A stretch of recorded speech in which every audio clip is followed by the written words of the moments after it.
They were told it was just a cotton mill, but beneath those red brick walls, a different machine was turning, one that processed not fiber, but flesh. On a frozen February night in 1863, 3 wagons rolled out of the Chamberlain cotton mill, southbound, heavy with silent cargo. By sunrise, they returned empty. No records, no questions, and no witnesses, except a boy with a spyglass and a secret he was never meant to see. Hit that subscribe button and comment below what state you're watching from. We're going deeper than any history book dares. You've heard about southern plantations. You've heard about Civil War profiteers. But what you haven't heard is what the Chamberlain family really built their empire on. Not just cotton contracts, but bodies. Jeremiah Chamberlain arrived in Tennessee like a savior.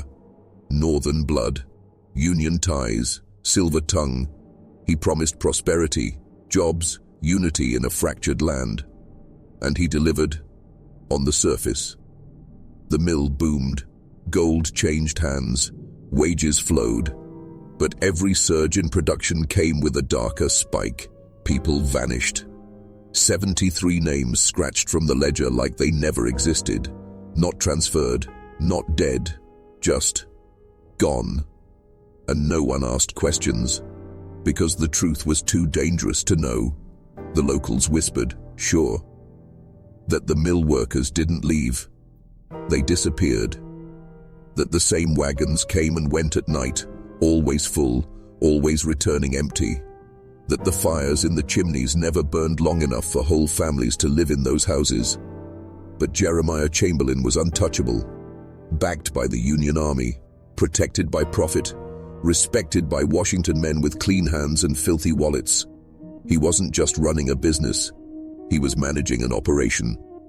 You think slavery ended with emancipation? What if I told you it evolved, in darkness, behind locked doors and forged records, into something even more profitable? Something institutional, something scientific. This wasn't chaos, this wasn't wartime horror, this was clinical, controlled, and buried so deep in American memory that only whispers remain. Until now, because one boy, Caleb Craven, saw it all. He saw the wagons, he saw the guards, and later, he saw the graves. 73 unmarked plots, arranged in rows like inventory. And what he found beneath one of those graves would challenge everything we know about Southern history, medical ethics, and the price of industrial progress. You were never supposed to hear this, but now you will.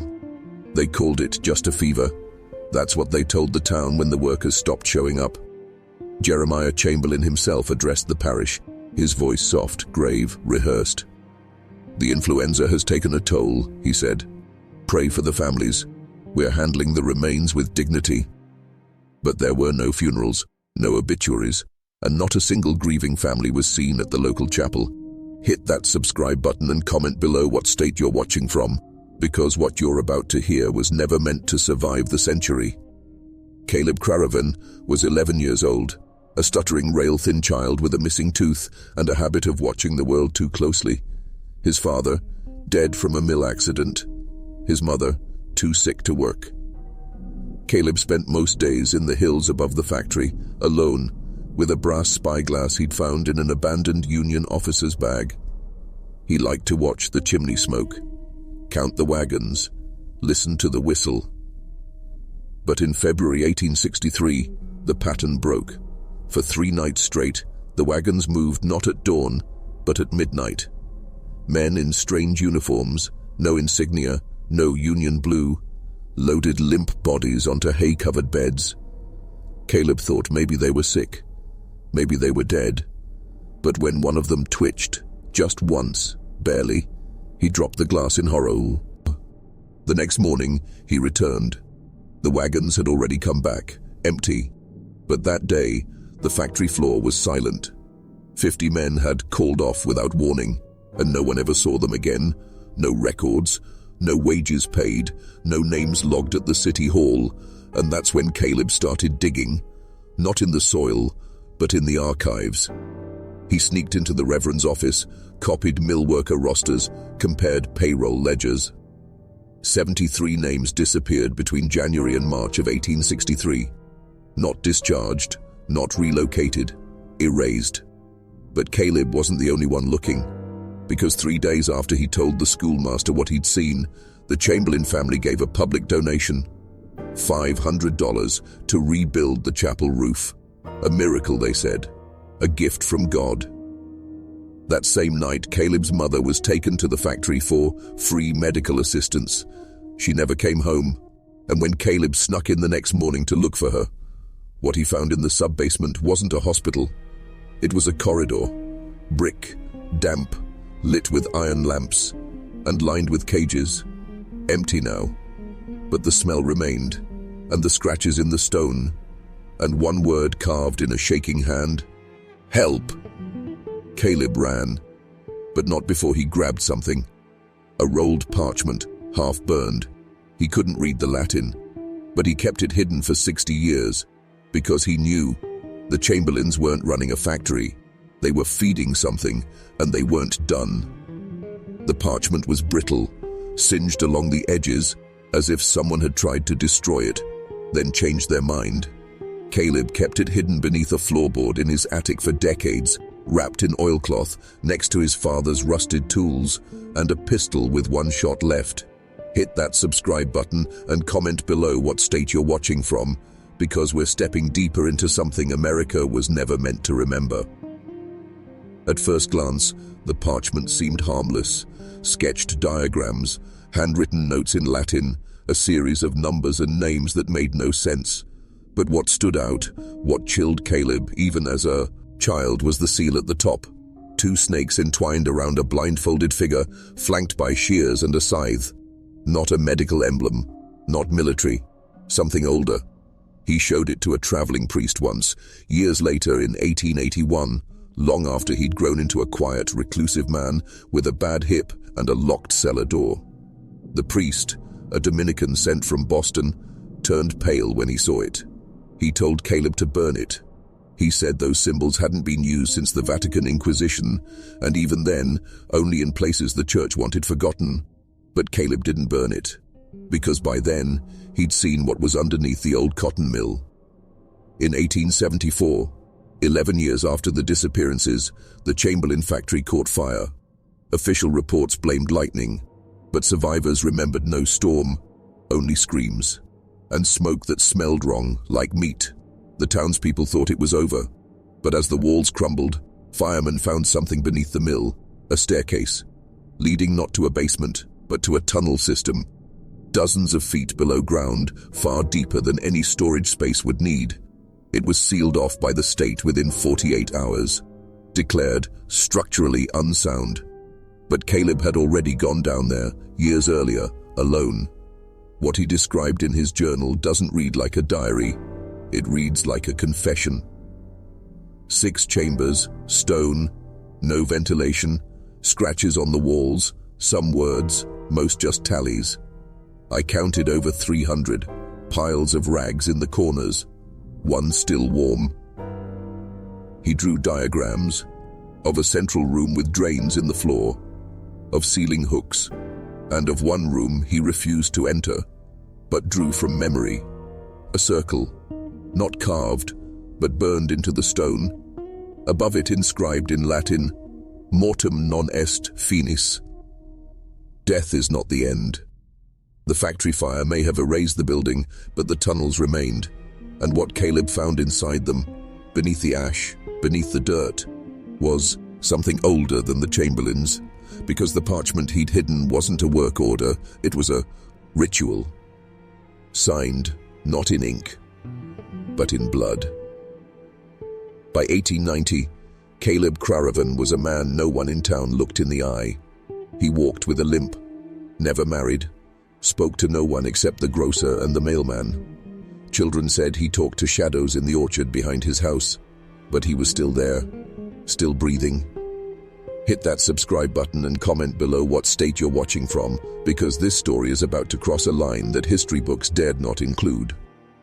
That year, a young journalist from Boston named Elias Doran came to town. He'd heard rumors, strange ones, about factory bodies that never made it to graves, about tunnels, about a man with parchment no one would translate. Elias was cocky, well-dressed, and didn't believe in ghosts. He interviewed Caleb on a Wednesday morning. The notes are still in the archives at the Franklin State Historical Society, and in them, Elias wrote something chilling. The man did not blink. Not once. He said, "They're still there. Not the Chamberlains, not the men, the things they fed. They don't die. They wait." That night, Elias checked into the town's only boarding house. He never checked out. His room was found undisturbed, bed made, boots by the fireplace. But his journal, still on the desk, had new entries, pages scribbled in ink, and what some believe was dried blood. They were almost illegible, except for one line. "There's a second tunnel, not beneath the factory, beneath the chapel." That was when everything shifted. You see, the Chamberlains didn't just fund the factory. They owned the land the chapel sat on, donated it to the town in 1832. The deed was sealed with wax, marked by the same symbol Caleb found on the parchment: the twin snakes, the blindfold, the scythe. That chapel had no basement on the original blueprints, but in 1891, during a renovation, the floor collapsed beneath the altar. 2 workers fell in, and died on impact. The other crawled out, but he'd torn off his fingernails doing it. Said he'd seen mouths in the stone, moving, whispering. He was committed to a state asylum 3 days later. That renovation, cancelled. The collapse, covered up. But Caleb knew. He left a final letter, found only after his death in 1904. There are not 2 tunnels, there are 7, 1 for each sacrament. And they are not chambers of man, they are thrones, and something still sits on them. The town buried him in a nameless grave out by the willow trees, but the house he lived in still stands, and beneath the floorboards, beneath the oilcloth and the rusted tools, that parchment remains, because Caleb left instructions. Do not burn it. If you burn it, they'll come looking, not for me, for you. It's the silence that gets you first. That's what the state archivist Margaret Liddell wrote in her 1912 journal after entering the Caravan home. Not the dust, not the smell, not even the strange humming that seemed to rise from the floorboards. No, it was the silence, a silence so deep it rang in her ears. Hit that subscribe button and comment below what state you're watching from, because you need to understand. What's buried beneath this town was never meant to be uncovered. Margaret was assigned to catalogue Caleb Caravan's effects for state preservation. She arrived alone, against policy, because she didn't trust anyone else to handle the artifacts. She was a seasoned skeptic, trained in languages, ancient rites, a student of both anthropology and theology. She believed in facts. That belief died in the attic. She found the hidden compartment easily. Caleb hadn't been subtle. Beneath the floorboard was the parchment, still wrapped, still warm, somehow, despite the chill in the air. She documented it carefully, photographed it, transcribed it. Then she made a mistake. She read it aloud. Latin ritual Latin, not church Latin. There's a difference. The entry in her journal that day ends mid-sentence. Line 7 references a venenum cordis, a poison of the heart, intended not to kill, but to divide the soul. The blood sigil beneath the binding glows faintly when touched. This is not ink. This is... That's where the pen trailed off. She was found the next morning, unconscious at the bottom of the attic stairs, eyes wide open, not blinking. And when the doctor shone a light into her pupils, she whispered 2 words in a voice not her own. "He watches." She never spoke again. The photograph she took, blurred, not from movement, from distortion, like something warped the image after exposure. Every negative melted at the edges, except one. That single photo now resides in the closed archives at Harvard Divinity School. But those who've seen it say, you don't notice anything at first, just an old piece of parchment, until you turn the photo upside down. Then you see it, a face. in the ink, screaming, mouth open so wide it seems to tear through the page itself. The lead archivist who authorized Margaret's visit, Dr. Elias Greaves, resigned shortly after. In a letter to the governor's office, he wrote, "This is not folklore, this is not hysteria, this is a seal, and if it's broken, it's not the town that will suffer, it's the country." The Craravon house was boarded up in 1913, condemned, but no demolition was ever ordered, because no one will stay inside long enough to swing the hammer, and every few years the attic window opens, just a crack. Even when no one's been inside, there's something you need to understand. This wasn't just a family secret, it wasn't just a haunted house or a cursed town. This was systemic, protected, cultivated, and funded, because by 1923, the US government had already sent men to Craravon, not to investigate, to retrieve. Hit that subscribe button and comment below what state you're watching from, because what happened next wasn't an accident. It was protocol. The file Wabi as labeled Project Obade, classified, unlisted in the Library of Congress. It turned up decades later in a Freedom of Information request that was mysteriously approved, then revoked, but not before someone made copies. Inside, black and white photos of the Chamberlain Mills ruins, floor plans of the tunnel system, medical records, and one sealed envelope with no return address, containing a single phrase typed on aged cardstock. The girl is not the origin, she is the echo. We don't know who the girl refers to. Some say it was Latoya, the orphan whose name appears on a forged 1847 adoption record, then vanishes completely. Others believe it refers to the voice Margaret Liddell spoke in after her attic collapse. But here's what we do know. In June of 1924, 6 men from a covert division of the U.S. Public Health Service arrived in Craravon, claiming to be studying geological gas anomalies. Their leader, a Dr. Holden Smythe, kept meticulous notes. They were never published. But years later, his granddaughter found his private ledger hidden behind a false wall in his Vermont home. Most of it was scorched. One entry remained legible. They were buried down there, not dead, just changed. We heard voices beneath the stone, like children, but they weren't asking for help. They were calling us down.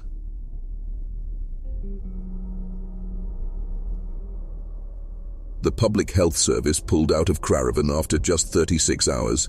They claimed instability in the tunnel network, but Dr. Smythe never went back to work. He was committed in August 1924 to a private facility in New Hampshire. He was only 39. His final recorded words, scratched into the wall of his holding cell: "They walk when it rains." Obo. Now here's where it gets worse. The rainfall data from Craravon in 1924 shows 11 consecutive dry months. But on August the 12th, the day Smythe was institutionalized, it poured. And the graveyard at St. Clement's, the soil registered Mausoleum, vehement. 12 graves, all children, all disturbed from the inside out. August 14th, 1924, 2 days after the storm, a farmer named Emmett Cleary was found wandering Route 3 barefoot, mumbling in a low rhythmic chant, his eyes bloodshot, his fingernails torn down to the quick.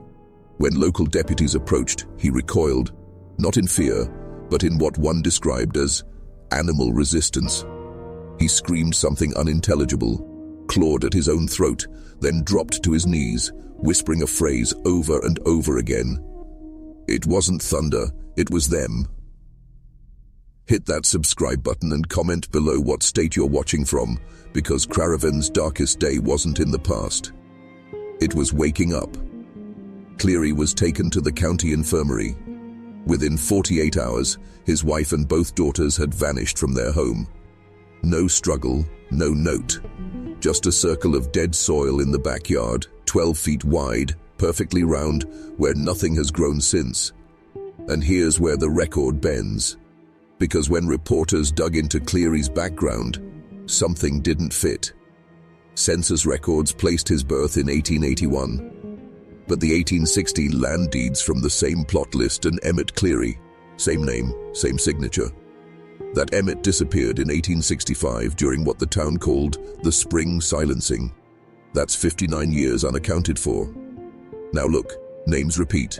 Families reuse them. But when the 1924 Cleary was fingerprinted in jail, those prints matched the Civil War era registration cards. Not similar, matched. DNA wasn't a tool back then, but something clearly was wrong. Because within days of that fingerprint analysis, the town coroner who submitted it, Dale Riggins, was found hanging in his tool shed. No suicide note, just a single Latin word carved into the rafters above his body. Redivivus, the returned.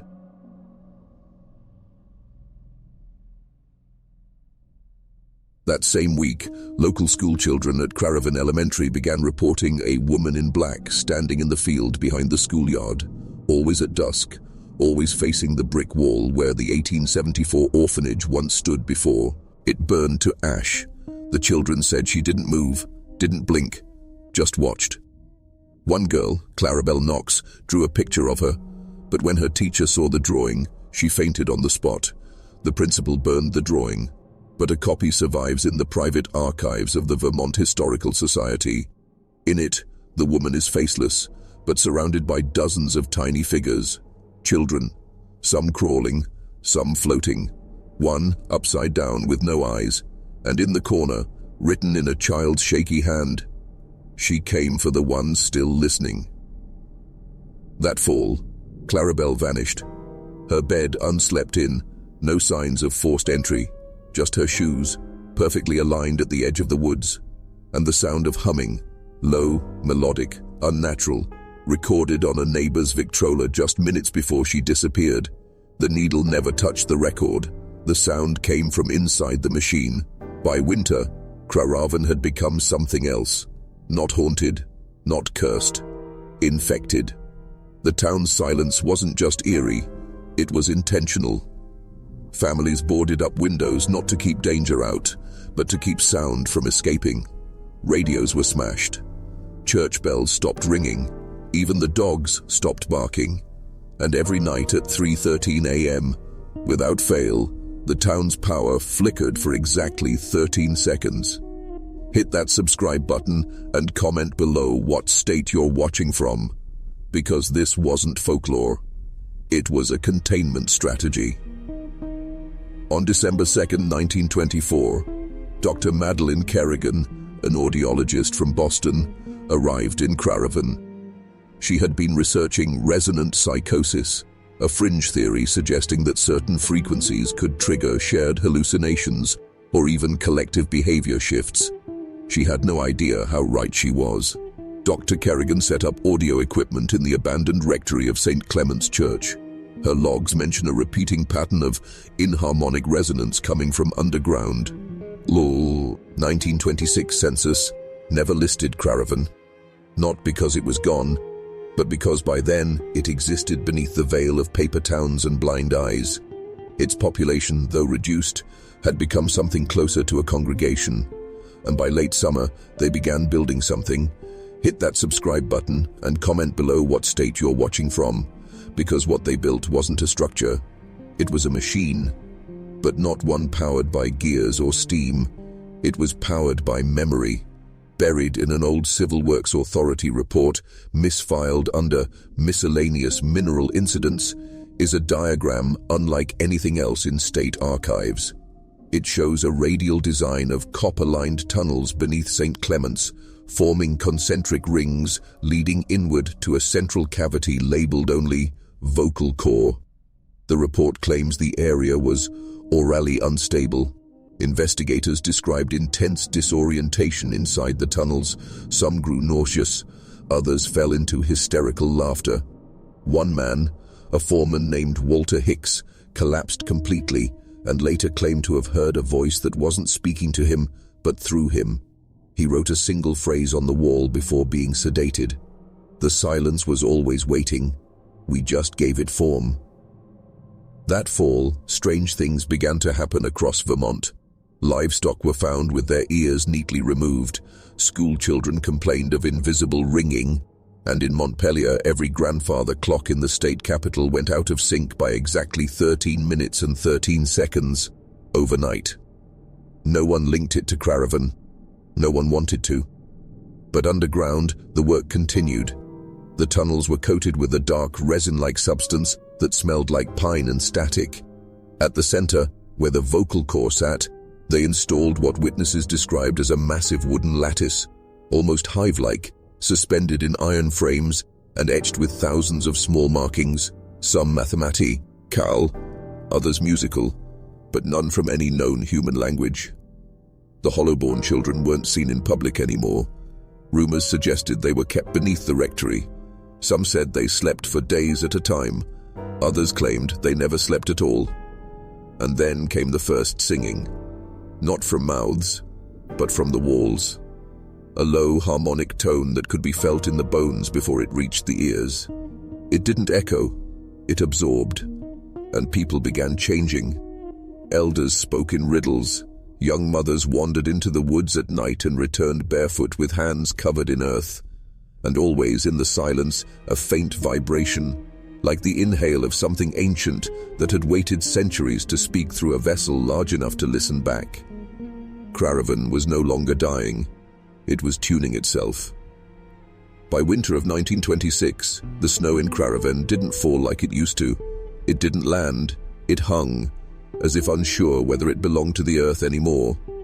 Air grew denser. Sound moved strangely. People said the town listened now, waited before answering.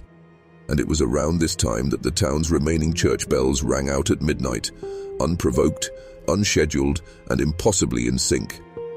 Hit that subscribe button and comment below what state you're watching from, because after this night, no one who stayed in Caravan ever spoke above a whisper again. Witnesses from nearby towns reported that for a full hour, the snow above Caravan glowed a faint violet, pulsing like a heartbeat. There were no storms that evening, no auroras reported, no industrial causes. Yet the entire sky above the town shimmered, almost like a sheet of vibrating glass. At the center of it all was the vocal core. That night, something inside it finally responded. A farmer named William Keller, who lived on the outskirts, described waking to a sound that opened his bones, not frightening, not loud, just final, like the last note of a song written before mankind ever walked upright. He walked 5 miles barefoot through snow to reach the sheriff's office. When asked what happened, he handed them a piece of burlap torn from his own coat. Written in coal-black ash was a message. They answered, "They are here, and they are old." The sheriff laughed it off, said Keller had finally cracked. But 2 days later, the sheriff's own daughter, age 7, was found standing in the center of her bedroom, eyes closed, humming a chord no one could replicate. Doctors said she was fine, but she never spoke again, not a single word. Across Caravan, similar incidents emerged. Children humming in unison, adults waking with bleeding ears. One elderly man collapsed in his root cellar with a word carved into his chest. Listen. And still, no one left. Not out of fear, but out of submission. The town had given up its own narrative. It no longer belonged to Vermont. It belonged to something older. The tunnels under St. Clement's were now referred to as the Throat.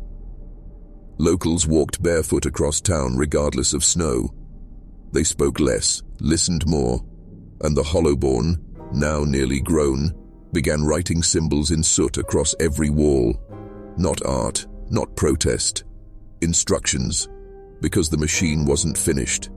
It had only just begun to remember. In early spring of 1927, a letter arrived at the Vermont Historical Society.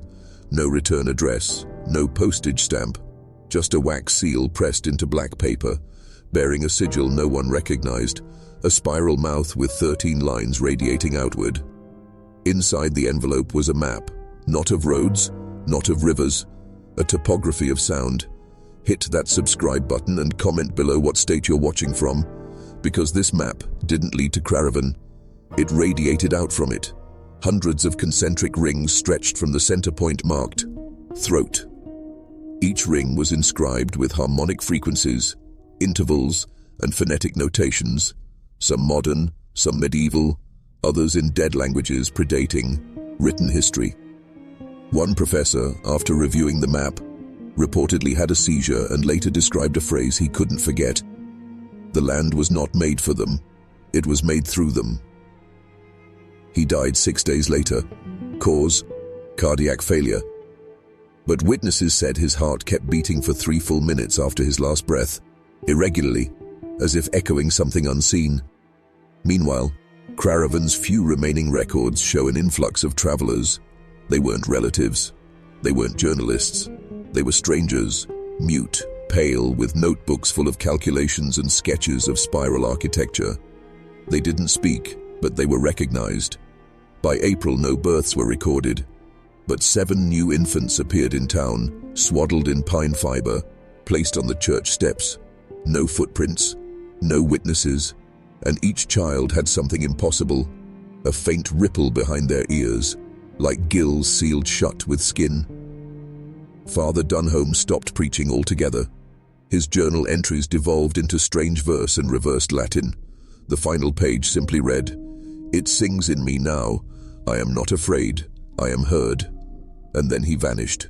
His cassock was found folded at the edge of the cemetery, with no footprints leading away.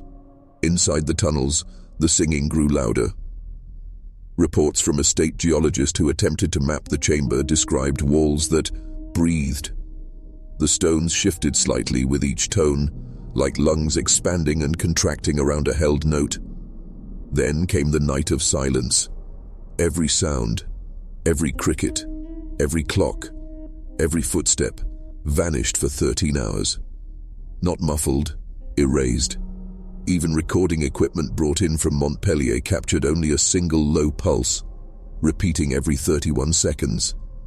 The same frequency found etched behind the eyes of a hollow-born boy who died that week.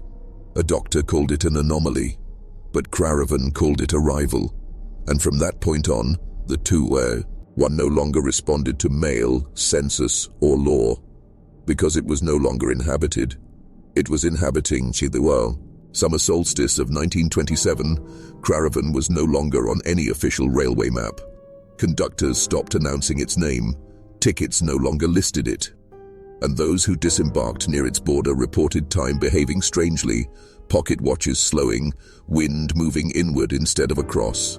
The town's heartbeat, yes, they called it that, was audible in the soil, a rhythmic thrum that made glass shiver and dogs flee into the woods. Hit that subscribe button and comment below what state you're watching from, because Craravon was no longer a town. It was becoming a voice. A surveyor named James Torville arrived in August to document land boundaries. He never made it past the town square. His journal, recovered from his abandoned satchel, described a sensation of being unwrapped from within. He wrote, "The streets are arranged like a mouth, the houses like teeth. I swear the shadows are not cast by light, but by memory." He disappeared that same day. All that remained was a single boot, filled with salt water. By now, hollow-born children were drawing spirals in the snow with their feet, synchronized in impossible ways. No instruction, no errors. Their eyes would sometimes glow faintly, as if reflecting light from a source behind their skulls. State agents finally arrived. They came with guns, with shovels, with dynamite. The order was simple: collapse the tunnels. End whatever was rising beneath Vermont's skin. They entered the throat at dawn. By dusk, none had returned, but Craravon did not retaliate. It absorbed. The following week, the surrounding towns began reporting changes, not in Craravon, but within themselves. Infants in Montpellier humming in their sleep, elders in Bar speaking ancient vowels in dreams. A school teacher in Waterbury who began bleeding from her nose every time someone said the word "listen." And in Craravon, the air shimmered. Birds no longer flew overhead. Compass needles spun, then snapped, and the Hollowborn began constructing something in the old church. A sculpture made of rusted metal, tree roots, bone, and mirrors. No one dared stop them, because every time they moved a piece, a low sound echoed across the valley, felt more than heard. A word, a warning, a welcome. No one could say which. And then came the photographs. A hiker found an old camera abandoned near Ashbone Ridge. The film inside was developed in Burlington. The photos showed Craravon's town square, but warped. The clock tower bent inward, like pulled fabric. Shadows moved against the sun. Faces of the Hollowborn blurred, not from motion, but from something deeper, a refusal to resolve. In the final image, something loomed behind the church, towering, anatomical, not quite human. Its face was a spiral, and beneath it, in shaky ink, someone had written, "It remembers us, and now, we must remember it." There was a brief moment, just 1 week in October 1927, when Craravon tried to speak, not in metaphor, not through the Hollowborn, but literally. It began with the town well, a relic of the colonial days, long dried up. But that week, it filled again, not with water, but with ink-black liquid, thick and glistening like oil but cool to the touch. Locals called it God's breath. And then it started murmuring. Hit that subscribe button and comment below what state you're watching from, because what came next was not a haunting, it was a dialogue. The well spoke in low tones, foreign syllables warped by the echo chamber of stone. No one could decipher the language, yet those who listened claimed they understood it. Not with the mind, but with something older. Children stood around the well for hours, heads tilted, eyes unfocused. One by one, they began to draw diagrams on the dirt. Perfect, geometric shapes far too advanced for their age. Non-Euclidean curves. Impossible triangles, 12-sided stars that spun when no wind was present. And then the ground shook, not an earthquake, but a heartbeat. A deep seismic thump that echoed through basements and up into the spines of the living. All clocks in Craravon stopped. The moon was visible at noon, and the church bell, untouched for decades, rang 13 times. People began to confess. One by one, they walked to the town square and admitted their sins. Old betrayals, hidden murders, stolen infants, whispers of ancestral pacts. They spoke without emotion, as if reciting facts from a ledger. And as they did, something listened. A black feather drifted down after each confession. No bird in the sky, no wind, just one perfect feather, warm to the touch, pulsing faintly. The Hollowborn gathered them, silently, methodically, and placed them in a basin carved from bone behind the church. No one dared follow. Then, on the 7th day, the well dried again, not with a gurgle, not with a whisper, but a scream. A long, high-pitched shriek that shattered every window in town and caused 7 adults to fall unconscious with bleeding ears. When they awoke, they said the same sentence. It asked a question we couldn't answer. They couldn't remember the question, but every one of them had a new birthmark, spiral-shaped, near the base of the spine. And from that day forward, no one drank water in Craravon again, because even the rain carried echoes of words never meant for human ears. And one by one, those who heard them began to change. By the spring of 1928, Craravon had no clocks, no mirrors, no prayers. Time had become irrelevant. Reflection had become dangerous. And the idea of asking for divine help felt laughable. Because whatever ruled Craravon now didn't offer salvation, it offered instruction. Hit that subscribe button and comment below what state you're watching from, because what happened next was no longer myth, no longer rumor. It was ritual. The Hollowborn began constructing a structure behind St. Clement's. No nails, no tools, just stone, quarried from the ravine behind the orphanage, and bound together by a black resin that seeped from their own fingertips. Locals called it the Listening Gate. It wasn't large, 7 feet tall, circular arch, etchings all along its edge that shimmered only during thunderstorms. No door, no wall behind it, just open air. But birds refused to fly near it. Dogs whimpered when dragged too close, and those who stared through it for too long, especially at night, claimed they saw movement, shapes. Sometimes their own reflection, but older, wetter, decayed. By mid-April, dreams across town aligned. Dozens reported the same vision, a staircase descending forever beneath the church, lit by nothing, yet always visible. At the bottom, a woman in white, face veiled, humming the same three-note chord the Hollowborn first sang years ago. People stopped sleeping, and then the disappearances began. Not violent, not messy, just empty rooms, still warm beds, meals half-eaten. In every house affected, the same thing was found, a ring of soot around the bed, and the same word scrawled on the wall in blood-colored chalk: recall. Even Sheriff Marcus, once a proud man of reason, stood in the middle of Main Street one morning and announced flatly, "They aren't gone, they've been remembered." He smiled, then walked barefoot into the river. He never resurfaced. The Hollowborn, now fully adult but ageless in appearance, never spoke aloud. They carried books without titles, sketched things that moved when no one looked, and every Sunday at dusk, they gathered in a circle around the listening gate, humming that same unnatural chord, hands linked, eyes rolled back, mouths closed. The sky above would always dim, just slightly, regardless of weather, and the townspeople, they watched, knees bent, heads low, because by then, Craravon was no longer a town, it was a receiver. And something vast, cold, and ancient had begun broadcasting. No one remembers exactly when the town's children stopped speaking altogether, one by one. In the spring of 1929, they simply went quiet. Not mute, not ill. They chose silence, as if their tongues had learned a deeper, older language that words could no longer touch. Hit that subscribe button and comment below what state you're watching from.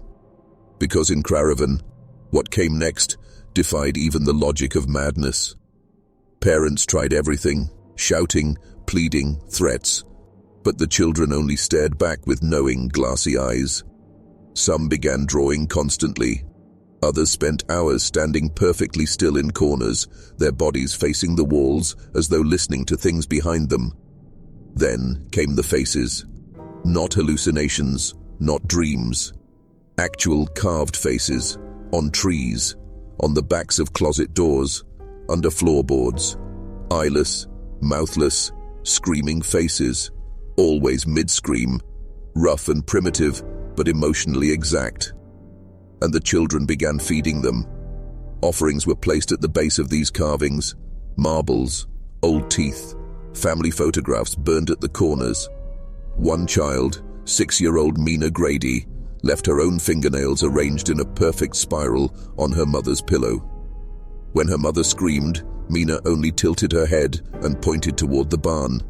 Inside, beneath a loose floorboard, they found a tunnel, dug by hand, smooth walls, no light source, and carved along the edges, the same spiral symbol over and over, but with variations.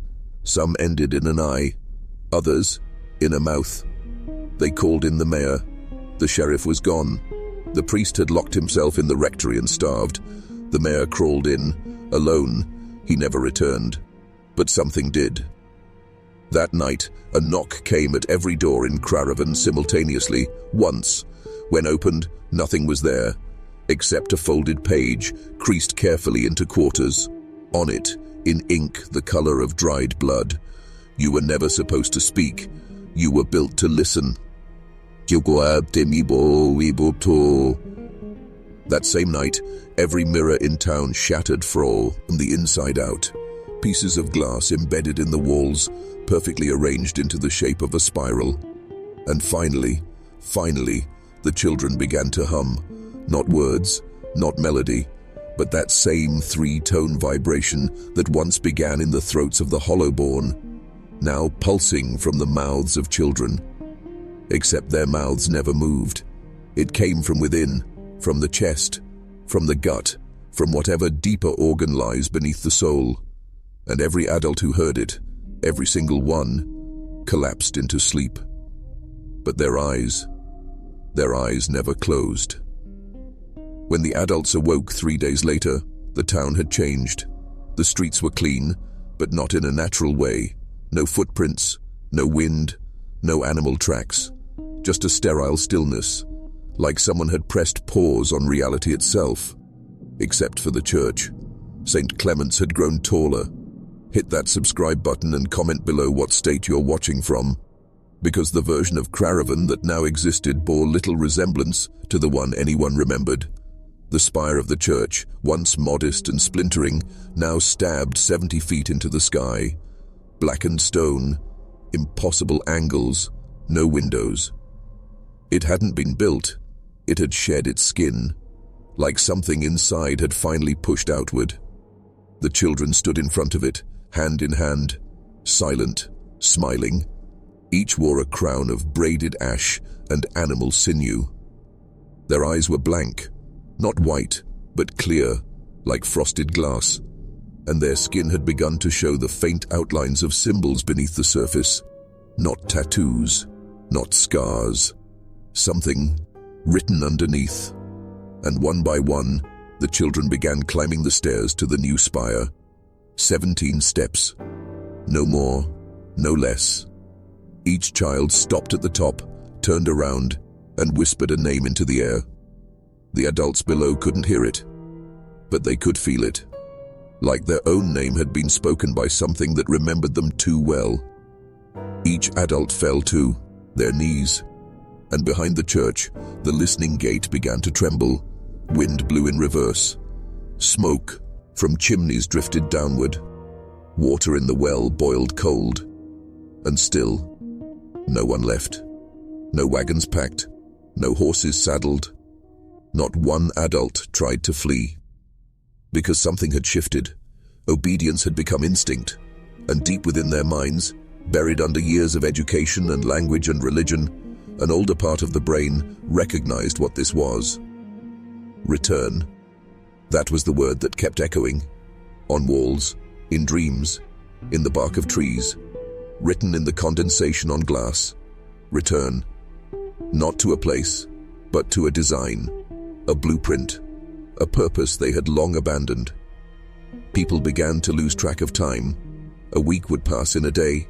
Some townsfolk swore they saw stars during the afternoon sky. Others swore the moon had eyes, and that it was watching the church. The pastor, Father Halberd, who had not spoken in months, finally emerged from the rectory. Emaciated, covered in soot. He collapsed in the center of town and screamed, "It is not a god, it is not a devil, it is the thing that watched both being born." Then he burst into flame. No smoke, no fire, just instant combustion, and his final whisper remained etched into the stone where he stood. "She remembers who we were."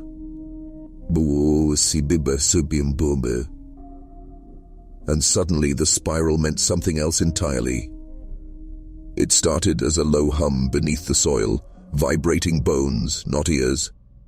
The townspeople of Caravan didn't speak of it, not out of fear, but because words had lost their power. The spiral on their doors, their arms, their ceilings, it had started to turn on its own, etched in paint, in blood, in rot. And it moved. Not metaphorically, literally. Hit that subscribe button and comment below what state you're watching from.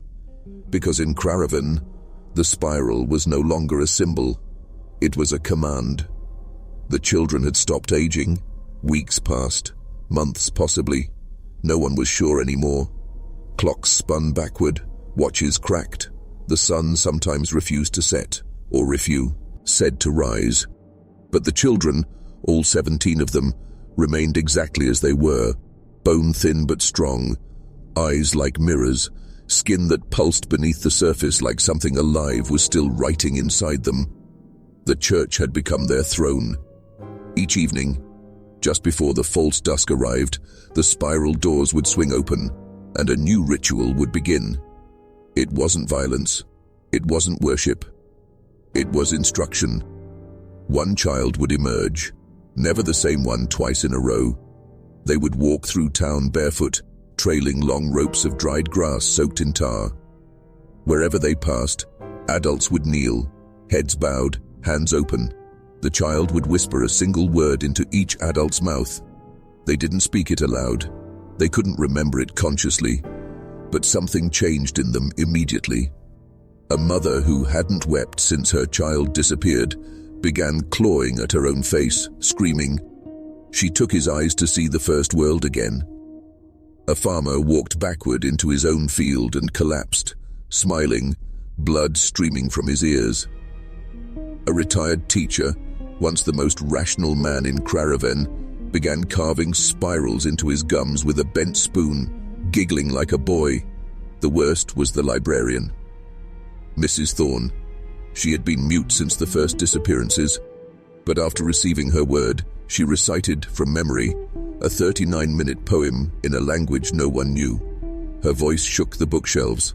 Her shadow didn't match her movements, and when she finished, she bent backward at the waist until her spine snapped, and she kept laughing even as her mouth flooded with teeth that were not hers. That night, the sky split open for exactly 7 seconds.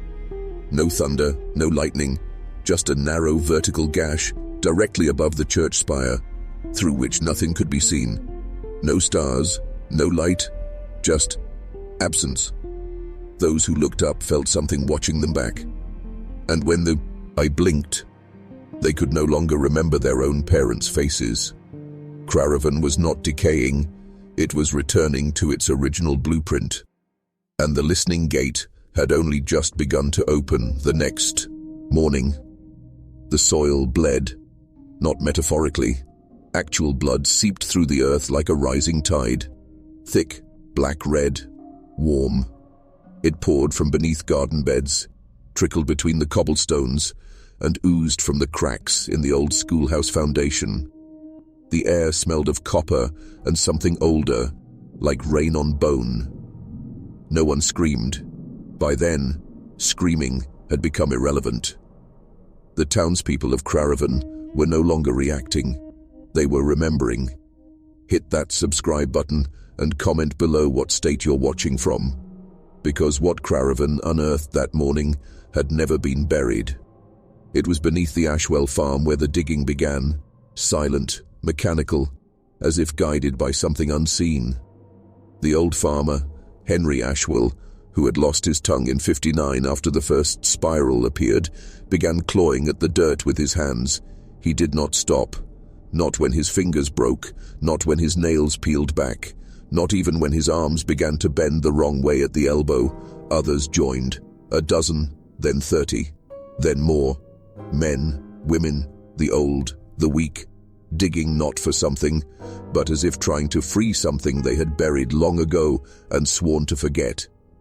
And then the stone appeared, smooth, circular, perfectly cut, not quarried, not natural. It gave off a low vibration that made the animals go blind and the birds fall from the sky mid-flight. One child, the smallest of the 17, placed their hand on the stone, and the town exhaled. Trees shed their bark in long, wet ribbons. The ground split open in spiderwebs of steam and rot. Windows burst outward with no wind, and above them, high above the church spire, the vertical gash in the sky returned, wider this time. You could see movement inside it now. Not shapes, not creatures, just motion, like thoughts crawling across an ancient brain too large to perceive. Some said they heard music, others said they heard their own future deaths, described in excruciating detail by voices that sounded like their mother.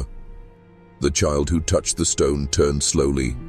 Their eyes had no whites left, just two endless black spirals, spinning inward, and they spoke. Not English, not Latin, not anything ever catalogued in human sound, but every person in Craravon understood it, viscerally, in their gut. The word meant, "You already said yes." And then the stone cracked down the middle, without sound, without force, releasing a smell so ancient, so raw, so utterly wrong, that every adult present vomited blood and collapsed in fetal silence. The children remained standing, not 17 anymore, 18, and no one remembered giving birth to the new one. They called her Ansel, though no one remembered who had spoken the name first. It just settled over them like a heavy fog, sinking into the marrow, accepted without question. The 18th child, taller than the rest, eyes like still water reflecting no light, no sky, hair the color of soot, skin like bleached parchment, and a presence that made dogs whimper and crawl beneath floorboards. She did not cry. She did not blink. She simply watched. And as she watched, the others changed. Hit that subscribe button and comment below what state you're watching from, because after this day, not one parent in Craven ever recognized their own child again. The 17 children stopped answering to their names. Their voices took on an eerie cadence, too slow, too precise. They moved in synchronized patterns, turning corners before they were reached, stepping in unison without glancing at each other. They no longer played, laughed, or fought. They waited. For what? For Ansel, it seemed. Because wherever she walked, they followed, silent, reverent, as if she were not one of them, but their keeper, their correction. Father Gideon tried to intervene. He rang the bell at St. Mary's Chapel until his palms bled. He shouted from the altar, invoking saints long forgotten and verses never canonized. He gathered a crowd, shook holy water from a cracked chalice, and pressed a silver crucifix to Ansel's forehead. She didn't flinch. Instead, she leaned in and whispered something into his ear. Witnesses claimed the priest's eyes rolled back immediately. He fell to the floor, foaming, limbs contorted like branches in a windless storm. He remained paralyzed for 6 days, mouth open in a silent scream. When he finally moved again, he had clawed the word, "remember," into his own chest with his fingernails. By now, the town's older residents had stopped trying to deny the shift. They met in locked rooms at night, candles flickering against walls lined with old books, family ledgers, and maps of land they had sworn never to speak of. One name kept appearing, Marine's Parcel, a cursed stretch of land just beyond the northern tree line, officially removed from all county documents in 1842. It was the only place in Craven where birds never flew, the only place untouched by snow, even in the deepest winter. They believed that's where Ansel had come from, but no one had gone there in generations, and no one planned to, until little Rebecca Langley went missing, last seen holding Ansel's hand. Rebecca Langley was the town's sunflower, bright, warm, always singing. Her mother said she'd never even slept with the light off, and her father once built her a fence of gold-painted wood because she believed real fences were too mean to flowers.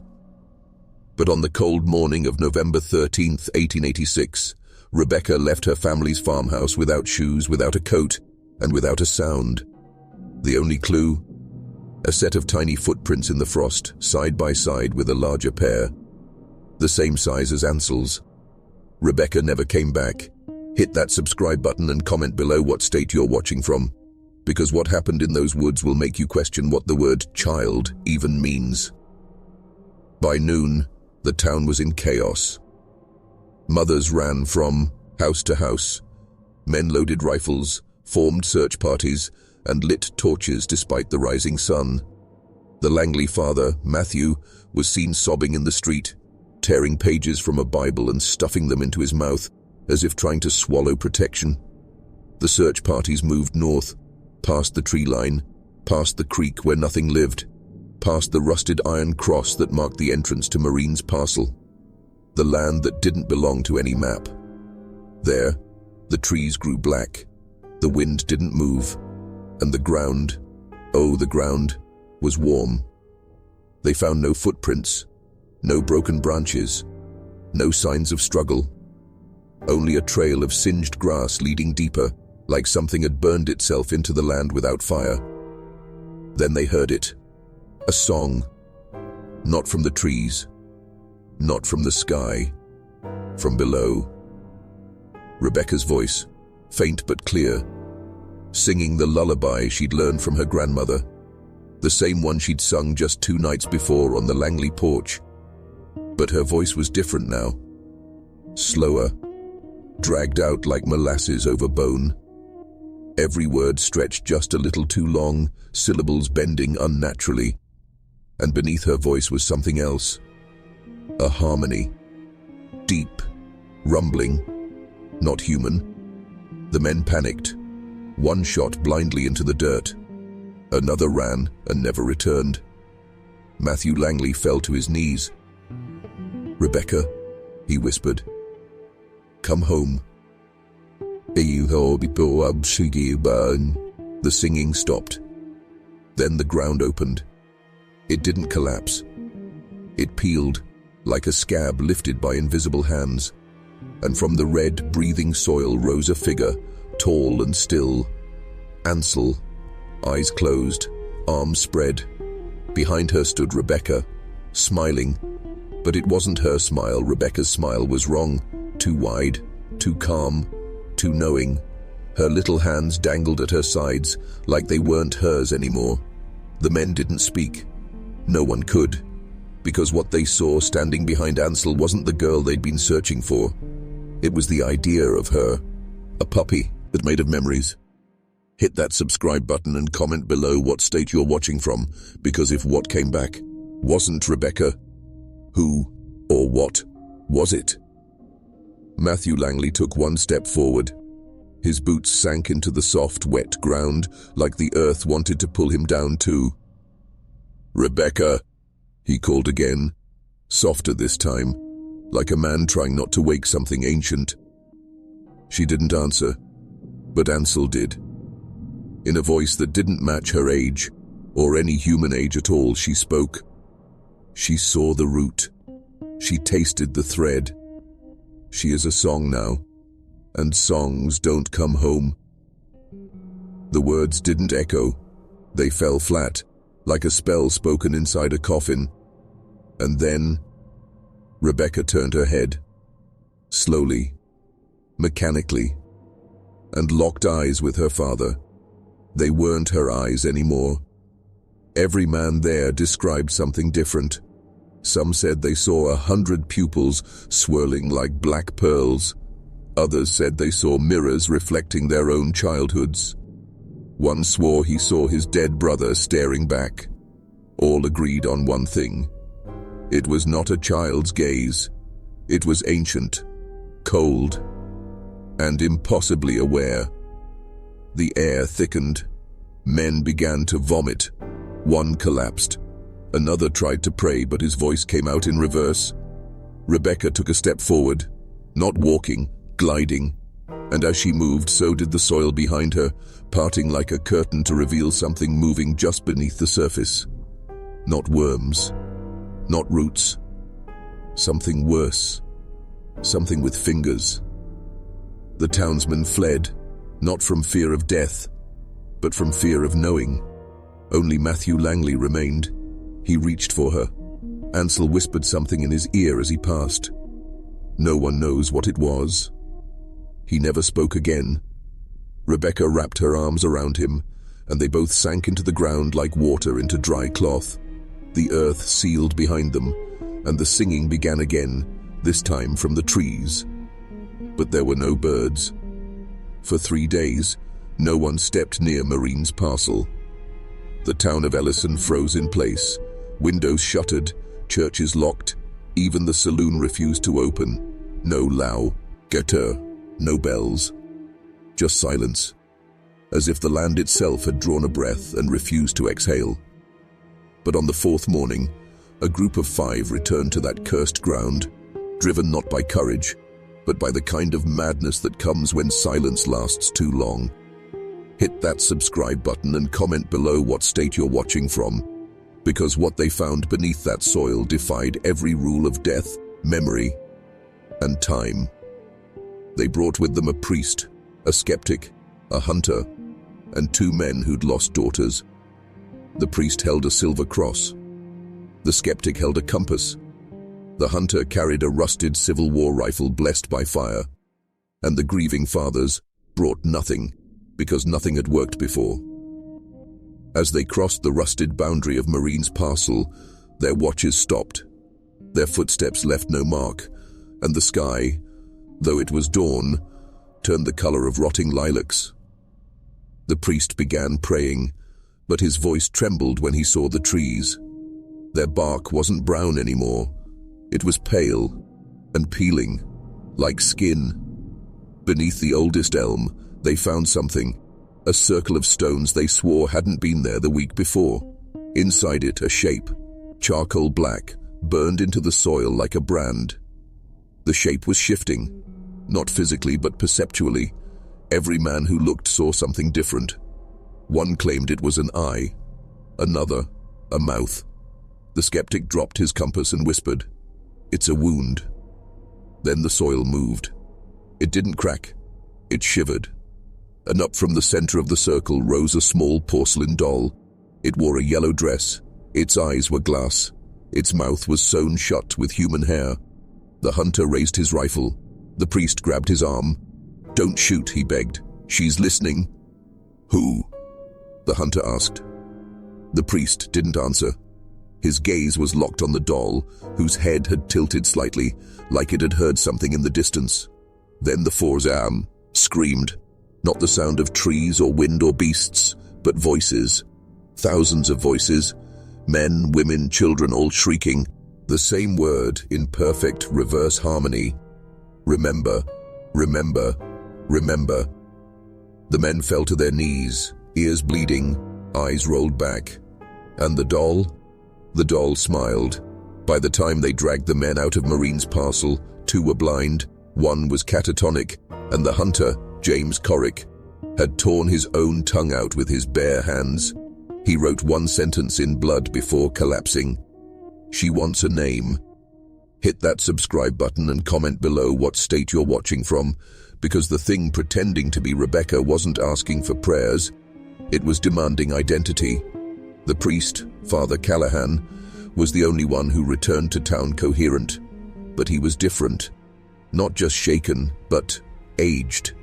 In the space of an hour, his beard had gone from grey to pure white, and his spine had curled as if under unbearable weight. They say his eyes no longer blinked, not even once. He refused the bishop's order to return to Boston. Instead, he locked himself inside St. Agnes Chapel and began translating ancient Latin texts no one had given him. Texts that should not have existed in New England or anywhere in America. One passage, written in a hand not his own, stood out. "When a name is lost, it returns hungry. When a name is stolen, it returns angry. But when a name is given freely, it becomes something else." That night he rang the church bell 47 times, though no one remembered seeing him leave the altar. Meanwhile, the doll disappeared, not stolen, not buried, just gone. But in its place, under that cursed elm, a small patch of wildflowers bloomed, out of season, deep red, almost black. Botanists called them unidentifiable. Locals called them Rebecca's teeth. The town of Ellison was breaking. Children were waking up speaking languages no one had taught them. Doors locked from the inside were found wide open with salt circles disturbed. Animals refused to go near the parcel, and every mirror in the mayor's house shattered at exactly 3:33 a.m. And then, something worse. A letter arrived in the town clerk's office, postmarked from Marine. No surname, no return address. Inside was a single photograph, sepia-toned, faded by time. It showed a classroom full of girls in 19th century dresses, all identical, all smiling, all with Rebecca Langley's face. On the back, one line was scrawled in charcoal: "Name her, or forget yourselves." They burned the letter, but the photo didn't burn, not even a scorch. It simply reappeared inside every home in Ellison, and the faces were starting to move. They blinked. That's how it started. First, just a flicker, barely noticeable. One night, an old widow named Dorothea Whitmore claimed the photograph on her mantle had shifted. Rebecca's eyes, once fixed downward, were now staring straight at her. Hit that subscribe button and comment below what state you're watching from. Because after this moment, Ellison was no longer a town with a history. It became a living thing with a memory and a rage. Dorothea was found the next morning in her parlor chair, still clutching the photo. Her face was frozen in terror, mouth stretched impossibly wide. Her vocal cords were torn, as if she'd screamed for hours. Though no neighbors heard a sound, the coroner marked her cause of death as internal rupture due to fear. But that wasn't the worst of it. On the back of her photo, new handwriting had appeared. Sloppier, childlike, scratched in as if by a nail. Why won't you say her name? Other townsfolk began reporting changes too. The girls in the photo weren't just blinking now, they were switching positions, rearranging themselves row by row, night after night, like chess pieces in a game only they understood. In every version, Rebecca stood at the center, and her smile grew wider. The sheriff tried destroying all the copy, but each time one was burned or shredded, it returned by morning, restored, clean and colder. And then came the laughter, not from mouths, from walls, floors, ceiling beams, a high, breathy giggle echoing through pipes, vibrating through old wood, always just out of reach. Families began sleeping with lights on. Dogs howled for hours. Babies refused to look in mirrors. They weren't just haunted anymore, they were owned. Rebecca Langley, whatever she had become, was no longer asking for remembrance. She was building something. Every name forgotten, every record destroyed, every attempt to bury her past had only fueled it. Now she wanted a role to play, a title, and she was ready to wear any face to get it, including yours. The town council called an emergency session, but only 6 showed up. The rest were found wandering the forest that night, whispering nursery rhymes backwards and bleeding from the ears. And on every wall of the meeting hall, etched into the paint as if clawed from within, was the same phrase. One of you already named her, but won't admit it. The last sane man in Ellison was its mailman, Walter Cribbins, 62 years old, 2 heart attacks behind him, a limp in his left leg, and a Bible in his pocket that never left his chest. He'd delivered letters through floods, through winters that split trees like matchsticks, and through the quiet war of small-town secrets. But now, Walter refused to touch the Langley house. Hit that subscribe button and comment below what state you're watching from, because the day Walter Cribbins dropped his bag and ran, Ellison lost more than a mailman. It lost its last boundary of reason. It began with a single envelope. Unstamped, no return address. Yellowed like parchment, the paper crumbled at the edges. Inside was a single line, scrawled in crimson ink that shimmered like wet blood. I was the letter you never sent. Walter burned it in his fireplace, 3 times. It came back each morning, sitting neatly atop his pile of outbound mail, no matter how many locks he changed on, or safes he used. The 4th time it came with something new, a photograph, but not the photo everyone knew. This one was older, a school portrait of Rebecca Langley alone. Younger, 7, maybe 8. In a dark dress, with frilled lace. Behind her, barely visible, was a blurred figure. A man, standing in the shadows. Walter recognized the man. He shouldn't have. It was the town doctor in 1896, a man long dead, a man buried without a head, a man no child should have ever photographed. That night, Walter sleepwalked into the Langley property. He woke at dawn lying on the porch. His shirt was soaked in sweat. Clutched in his hand was the Bible, open to the story of the Demon Legion. He never delivered mail again. When questioned by the sheriff, Walter simply whispered, "She's writing her own history now, and we're the paper." The next week, Ellison's mail stopped altogether. No more electricity bills, No postcards, no Amazon deliveries, but envelopes still arrived, one by one, on doormats, in children's backpacks, slipped beneath pillows. Each carried no address, just a name, Rebecca. And inside each, a single question. Do you remember what you did? No one dared answer, not out loud, not even in their thoughts, because the moment you remembered, she knew you remembered. The first child disappeared during Sunday service. 8-year-old Maggie Kerr, choir girl, hair in tight yellow braids. She stood to sing the final hymn, then blinked mid-note, and was simply gone, vanished. No one saw her leave. No door opened. No shadow crossed the floor. Just a faint, sourceless giggle echoing through the rafters like wind passing through broken teeth. Hit that subscribe button and comment below what state you're watching from, because what followed wasn't just mourning, it was reckoning. A cold, creeping unraveling of every safe illusion the town ever clung to.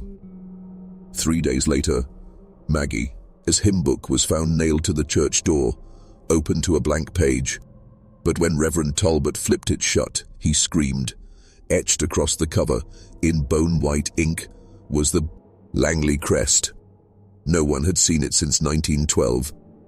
The old family symbol, a serpent devouring its own tail, coiled around a hollow crib.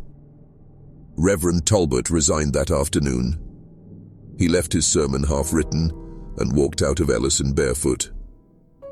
They say he muttered scripture under his breath the entire way to the county line until his voice gave out, and the breath didn't stop. Then it was little Samuel Price. Gone from his own birthday party, left behind only a melted candle and a Polaroid of Rebecca, standing behind him in a party hat, holding a knife, smiling. But Samuel's party had no camera, and Rebecca had been dead for 139 years. One by one, the children of Ellison vanished, quietly, without struggle, as if claimed by something familiar, something they already trusted. And then came the drawings. Crude sketches appeared on chalkboards, on sidewalks, in dusty windows, stick figure families with their heads crossed out. A girl, always the same, stood alone in the center, sometimes with fire behind her, sometimes with a church, and always, with black eyes that stretched across the page like ink bleeding from a corpse. Sheriff Harlan tried to issue a curfew. No child outside after dusk. But the children laughed at him. They said she comes through mirrors now, that the drawings weren't warnings, they were invitations, and the ones who saw her smile were already too late. By month's end, 17 children had disappeared. No ransom, no trails, no bodies. Just a growing, unbearable silence, as if Ellison itself had turned its face away, too ashamed to witness what it had birthed. The town's last teacher was the first adult to vanish, Miss Henrietta Mallory, 62 years old, widow, taught first grade for 40 years without a sick day, a pillar, a saint, the kind of woman who left apples on desks and hymns in hearts. She vanished mid-lesson. Her students said she used, staring at the classroom globe. Her hand hovered over Vermont, then slowly traced upward, toward the pines. And then, with no sound, no light, no warning, her clothes dropped to the floor, neatly, as if her body had evaporated. But the children didn't scream. They sang. Hit that subscribe button and comment below what state you're watching from, because this is where history stopped pretending to be metaphor. This is where it bit down and bled truth. The janitor found something scrawled across the blackboard in thick red chalk. She kept us in cages of light, but we remembered the tunnels. That was the last day Ellison held class. From there, things turned ritualistic. Parents started locking mirrors in cellars, covering windows with salt, burning their own baby shoes and heirlooms in bonfires, like guilt made flammable. Sheriff Harlan, by now pale, sleepless, half-drunk, tried to dig up the Whispering Pines grounds again. He brought state troopers this time, but the soil bled. Every shovel full released a foul stench, like burnt hair and spoiled milk. One trooper fainted.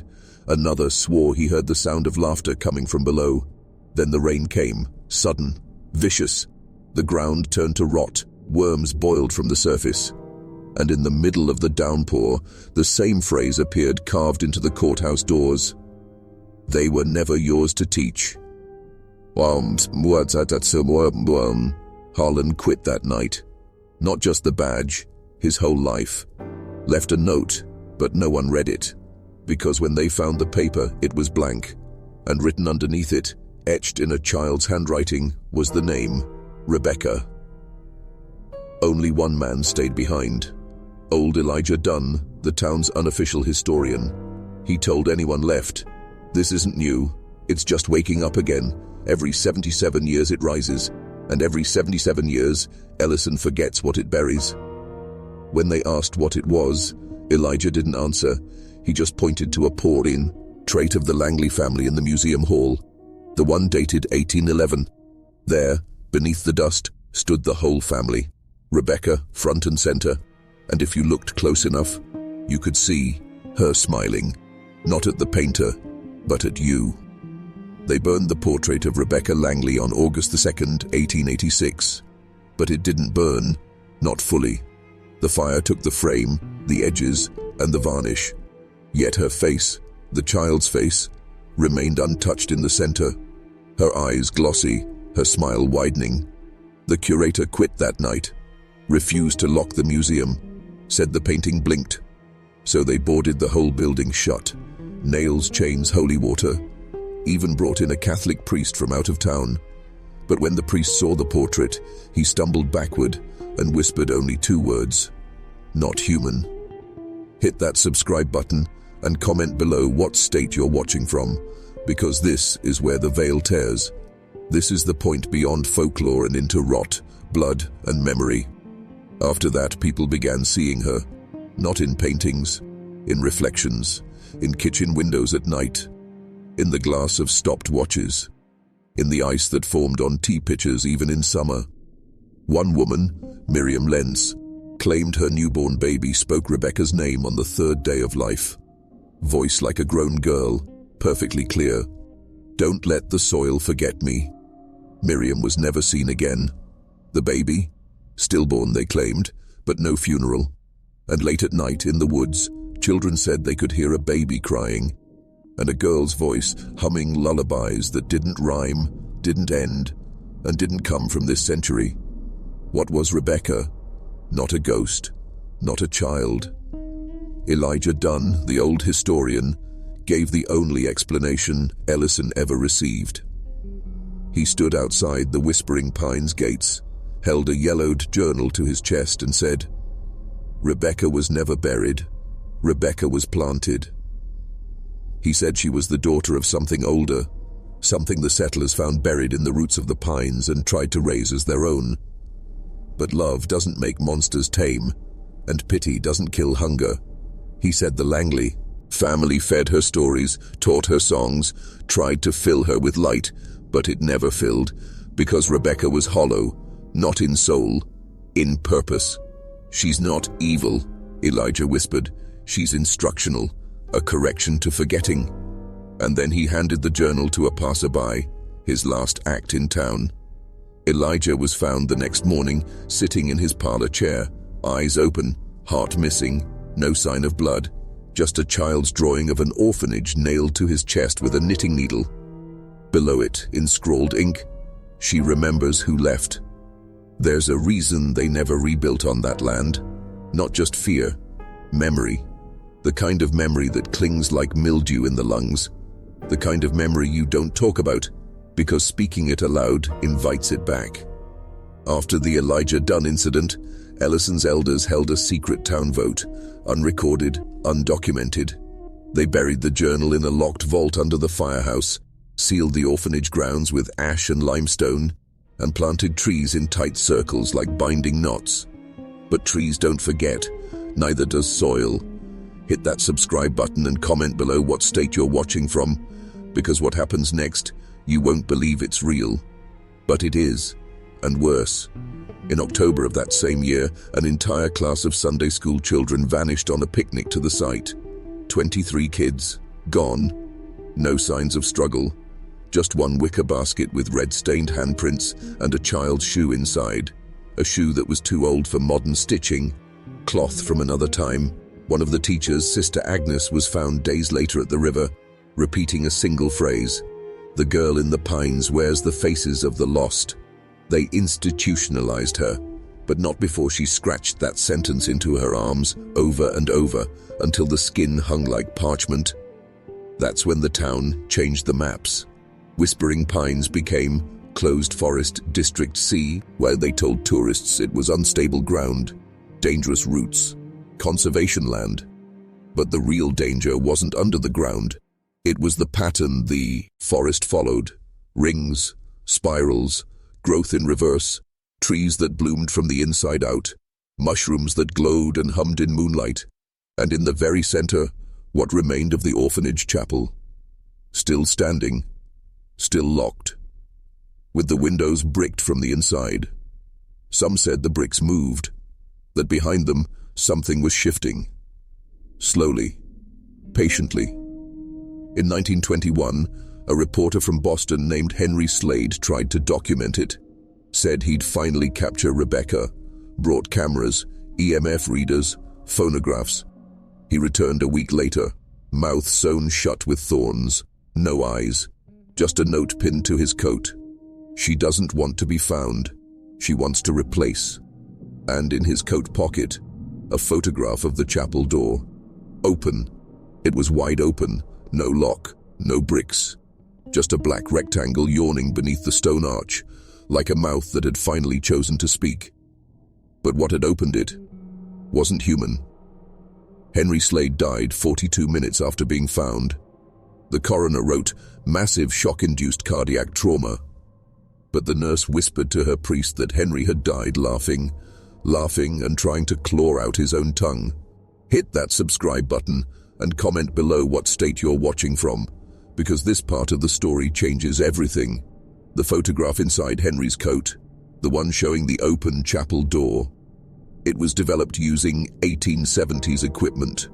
Wet plate collodion, something no modern reporter would ever use. Except Henry hadn't taken the photo. The back bore a handwritten date, October 14th, 1886, the same day Rebecca supposedly vanished. In the bottom corner of the image, nearly lost in shadow, was the silhouette of a girl, barefoot, head tilted, face blurry, but the eyes perfectly in focus. Wide, bright, knowing. Someone compared that photo to a recovered image from 1911, a class picture from Ellison Elementary taken decades later. Fourth row, second from the RE, the same girl, same expression, same eyes, only this time she had a name tag, Eliza Crane. Problem is, there's no birth record for any Eliza Crane in the county archives. No school admission form, no medical records, just that photograph and one more clue. A faint smudge on the back of the paper, beneath the date. In ultraviolet light, it revealed a message scrawled in rust-colored ink. Names are coats. She wears what fits. That's when the pattern snapped into focus. Every 13 years since 1886, someone in Ellison vanishes. A child, a woman, a priest, a skeptic. Always alone, always near the pines. And every time, a new face shows up in old places. Church records start glitching. Paintings morph. A girl appears in the background of family portraits where she shouldn't be. Wearing someone else's eyes. Whispering someone else's name. By 1932, townspeople stopped baptizing children, stopped taking photographs. But still, she came.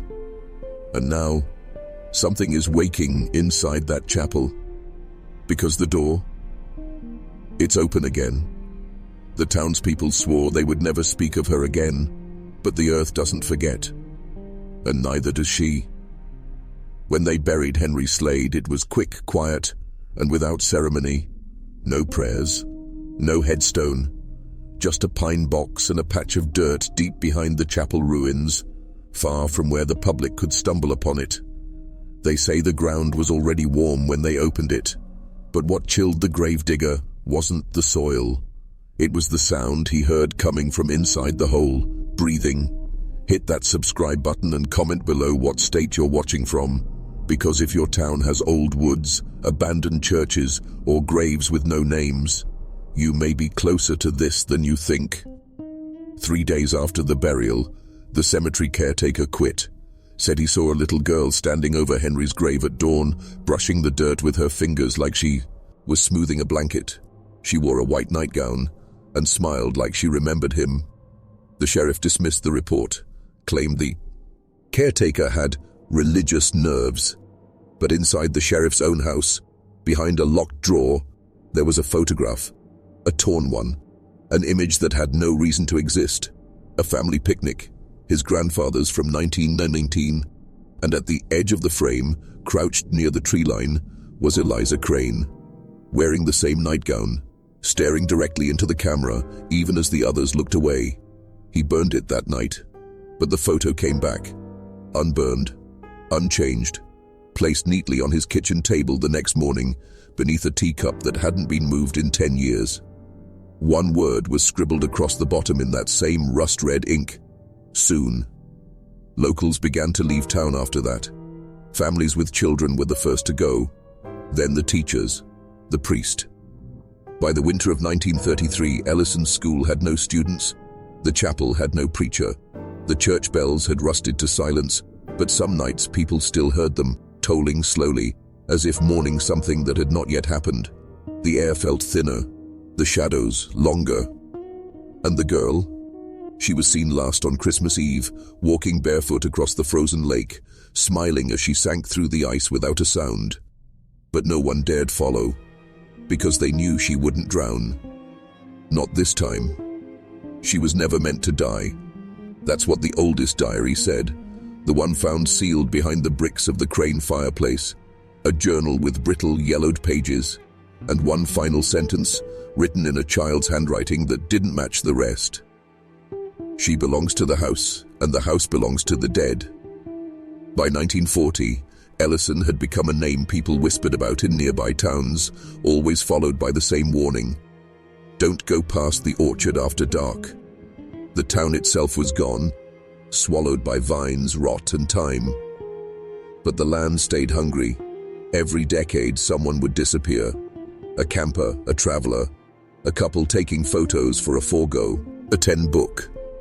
And always near the same place, the stone path behind the chapel, where the frost never stayed and the birds never sang. Hit that subscribe button and comment below what state you're watching from, because there are places in America where silence doesn't mean peace. It means, don't wake her up. One government surveyor in 1956 wrote in his field report, "There is no measurable temperature here. My compass spins violently. I'm leaving immediately." He died 2 days later in his sleep. His wife said he was whispering a name when he passed, not hers, not a friend's, Eliza.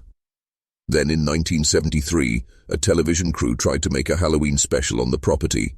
Only the sound technician returned, blind, shivering, and with teeth marks down both arms, his own.